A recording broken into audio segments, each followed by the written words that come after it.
4 થી 5 થાંભલા વાવાઝોડાના કારણે વૃક્ષ પડતા તૂટી ગયા છે।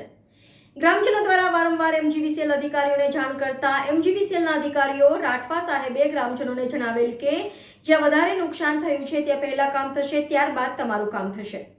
5 દિવસ અગાઉ વાવાઝોડા સાથે વરસેલા કમોસમી વરસાદના પગલે ડભોઈ તાલુકાને તેના તળાવથી શંકરપુરા આસપાસના ખેતરમાં વીજ પોલ નમી જવાના અને તૂટી જવાના બનાવો વાવાઝોડા સાથે વરસેલા વરસાદને કારણે ડભોઈ તાલુકાના તેના તળાવથી શંકરપુરા વિસ્તારમાં અનેક ખેતરોમાં વીજ પોલ નમીને તૂટી જતા વીજ પ્રવાહ બંધ, કેટલીક જગ્યાએ ઝાડ પણ તૂટીને થાંભલા ઉપર નમી પડ્યા છે। 4 થી 5 જગ્યાએ વીજ થાંભલાઓ તૂટી જવાથી અને નમી પડવાથી છેલ્લા 5 દિવસથી ખેડૂતોને વીજ પ્રવાહ મળતો નથી।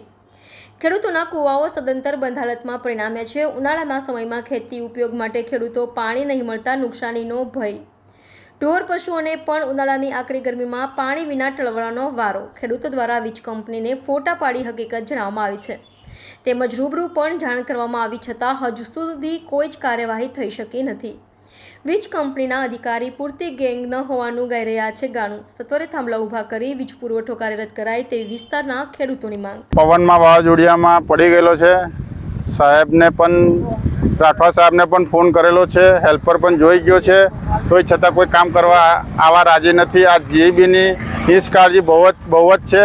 ટીસીના આગળ 2 થોંભલાઈ પડી ગયા છે, એ પણ જોયા આવા નથી। કેટલો સમય આ 3 દિવસ પહેલાં વાવાઝોડું આવ્યું હતું, તેમાં કરી ગયા છે કૂવા, પાણી, પાક બગડે છે, પણ જીબીવાળા કોઈ એક્શન લેવા રાજી નથી। ફોન કરીએ છીએ તો થઈ જશે એવું કરે છે।